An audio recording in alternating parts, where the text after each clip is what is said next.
Salut les devins, c'est Saikyo. Petite vidéo de mise au point, on va dire ça comme ça, concernant l'anime Boruto. Du coup, vous avez remarqué que depuis la fin de l'arc, là, de retour dans le passé, tout ça, qui était plutôt pas mal, même s'il y a eu des hauts et des bas, mais dans l'ensemble, c'était plutôt cool. Eh bien, on s'en est plus parlé sur la chaîne, et je voulais vous faire une mise au point, vous êtes assez nombreux. Et je vous en remercie d'ailleurs à me demander pourquoi je n'en fais pas, est-ce que ça va revenir et tout ça. Donc oui, ça va revenir, parce que déjà, faut bien que je me mette à jour. J'ai toujours pas fini de lire le manga et d'en parler, parce que c'est très intéressant, ce qui se passe dans le manga, etc., vous le savez pour ceux qui lisent. Et de l'autre côté, l'anime qui, lui, aurait et a le potentiel de devenir intéressant, mais qui malheureusement fait les choses un petit peu n'importe comment. En tout cas, ce n'est que mon avis bien sûr, vous avez le droit d'aimer, de pas aimer. Je vous ai même posté un petit sondage dans l'onglet communauté de ma chaîne YouTube, et comme vous le constatez à l'écran, vous étiez quand même assez majoritaire à trouver que l'anime était un petit peu en train de foirer les choses. Du coup, je vais faire un point qui concerne les épisodes 141 et 142, parce que ce qui s'est passé en animé entre la fin de l'arc Retour vers le passé avec la fin entre guillemets de Urashiki jusqu'au 141, j'ai même pas regardé,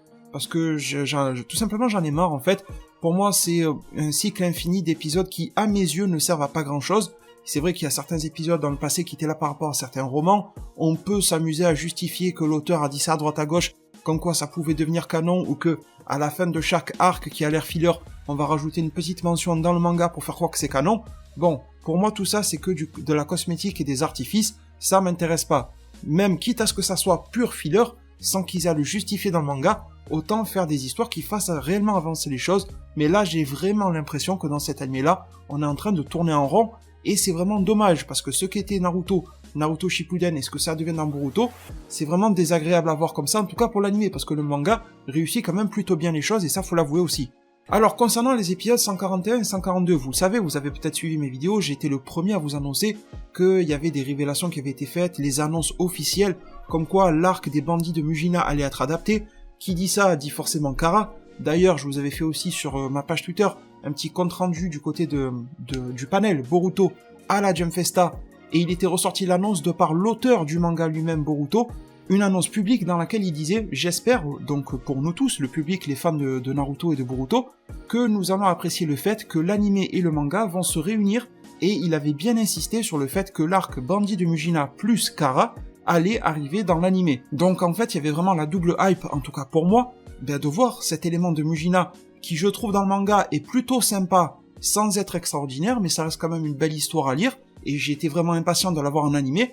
et derrière forcément l'énormissime, gigantesque hype par rapport à Kara, qui vient faire monter les choses à un tout autre niveau ensuite. Donc je me disais c'est cool, ça arrive en animé, je m'attendais à ce que ça soit rallongé tout ça, parce que le manga prend son temps, un chapitre par mois, un peu le même souci qu'avec DBS, on le sait, c'est toujours difficile de combiner l'anime avec un manga comme ça, pas de problème, et du coup on a commencé à avoir quelques annonces pour nous dire que finalement, oui, ça arrivait dans l'anime, la partie Mujina et pour le moment Kara on nous en reparle pas, mais je pense que ce n'est qu'une question de temps avant que le marketing autour de Boruto nous parle de Kara, mais bon voilà, on va parler de Mujina. Donc ils nous ont dit que oui, l'anime allait l'adapter et tout ça, on se demandait par quels moyens, mais là ils ont vraiment fait le plus grand des détours possibles au monde en fait. Quand on voit le 141 et le 142, je pense c'est vraiment sans troller que si on fait une addition de toutes les fois dans ces deux épisodes d'environ 20 minutes où ça parle vraiment du fond de l'histoire de Mujina, il doit y en avoir pour 1 ou 2 minutes tout combiné dans les deux épisodes, c'est-à-dire quasiment rien. Et là encore une fois c'est de l'artifice et de la cosmétique, sous couvert que l'on est en train d'adapter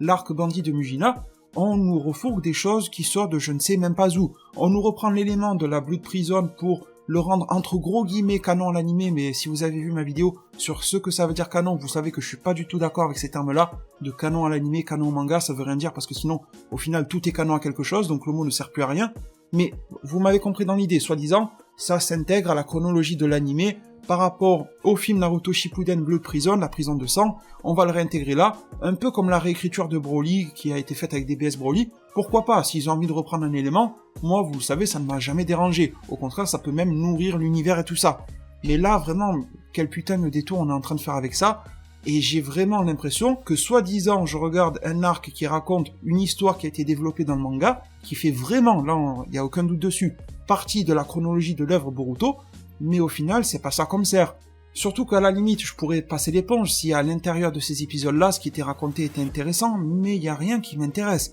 C'est des histoires banales, des intrigues banales, aller chercher un lampadaire en haut, il y a les gardiens, enfin c'est un espèce de Prison Break Echo Plus version Boruto, c'est pas très intéressant du tout. Je le regarde parce que c'est Boruto, je le regarde pour passer le temps, etc.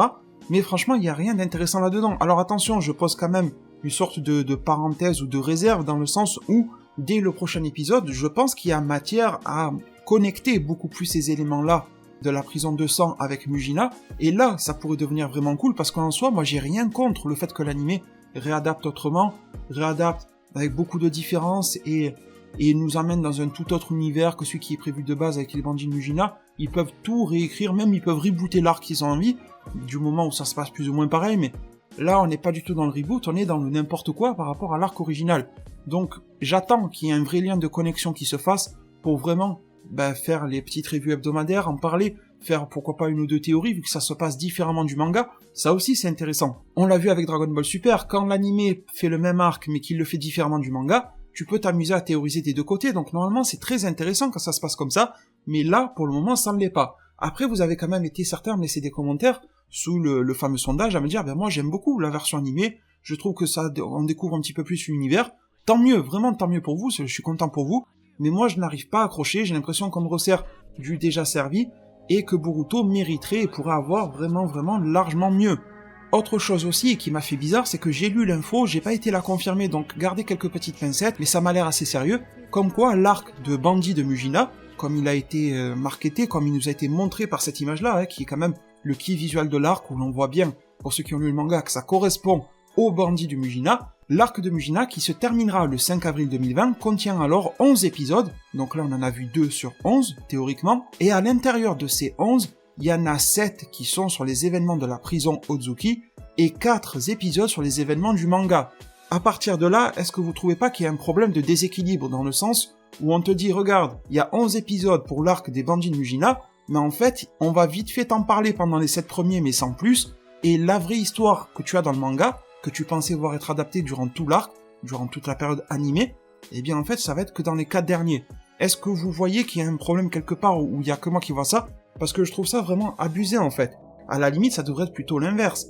S'ils veulent faire un truc un peu spécial, 4 sur la prison, et déjà je trouve que c'est beaucoup, et 7 sur les événements du manga, quitte à les rallonger. On a déjà vu ça dans d'autres animés, ils rallongent les combats, ils rallongent même des dialogues, des trucs comme ça, c'est pas de problème. Mais là,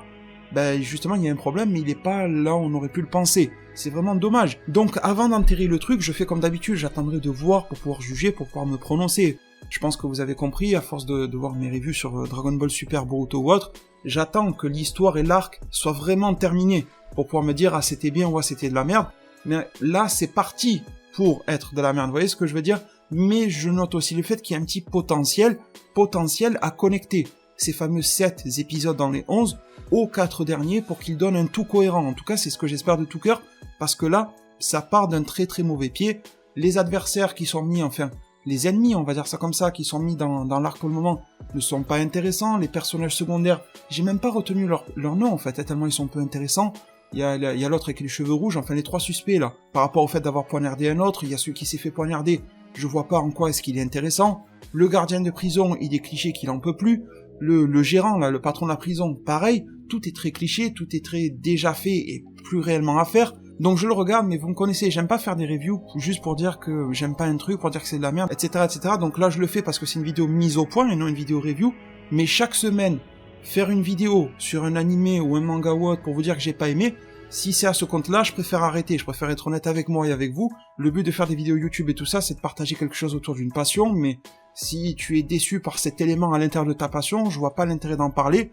ça serait juste brasser du négatif chaque semaine, c'est pas quelque chose qui m'intéresse, c'est quelque chose que vous trouverez peut-être sur d'autres chaînes pour d'autres œuvres, il y en a qui se régalent à plomber des œuvres chaque semaine à dire que c'est nul, c'est pas mon genre, vous voyez ce que je veux dire? Donc, je préfère en parler quand quelque chose me plaît beaucoup, quand quelque chose me plaît bien ou me plaît énormément, même avec vous en zone commentaire, c'est plus intéressant. Moi, je brasse du négatif à l'oral, vous embrassez dans les commentaires. Au final, qu'est-ce qu'on fait progresser, qu'est-ce qu'on fait avancer? Rien du tout. Et on ressort de la vidéo, on est plus déprimé qu'autre chose. Donc ça sert à rien, je trouve. De votre côté, vous allez me dire ce que vous avez pensé de ces épisodes-là, vous avez tout à fait le droit de les avoir aimés. Il y en a déjà, je vous l'ai dit, sous le sondage, qui m'ont posté le commentaire comme quoi ils ont beaucoup aimé. Et j'ai mis le petit cœur sur leurs commentaires parce que j'étais vraiment content pour eux qu'ils aient apprécié. Pour moi, ça fait trop,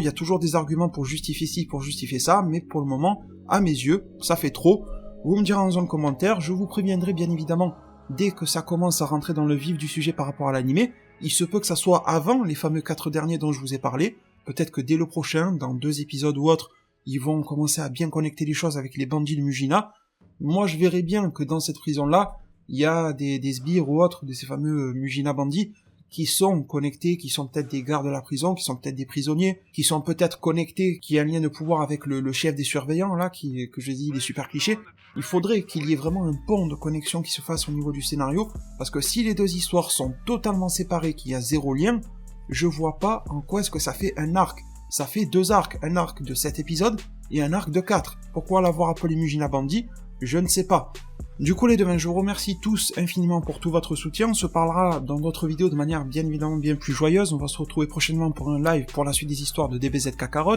on va se retrouver pour d'autres vidéos sur Dragon Ball Super, j'en ai une autre sur l'univers de Dragon Ball que j'ai enregistré il y a longtemps et pourtant j'ai toujours pas fait le montage, donc il faut vraiment que je vous la propose pour explorer un petit peu plus ce fameux lore de Dragon Ball, vidéo My Hero Academia, vidéo Boruto, probablement sur d'autres sujets dès que l'anime va plus m'intéresser, dès que j'aurai rattrapé le manga, ça aussi ça sera intéressant. Partagez-moi alors dans un commentaire tout ce que vous avez pensé de tout ça, vous avez le droit de pas être d'accord du tout mais sur toute la ligne avec moi, du moment où c'est dit dans le respect, il n'y a aucun souci. Merci infiniment pour tout, prenez tous extrêmement bien soin de votre futur, pensez bien évidemment à mettre le pouce bleu et à vous abonner à cette chaîne YouTube, et bien évidemment si possible en activant la cloche des notifications pour recevoir toutes les vidéos, et à plus pour de prochains arts divinatoires.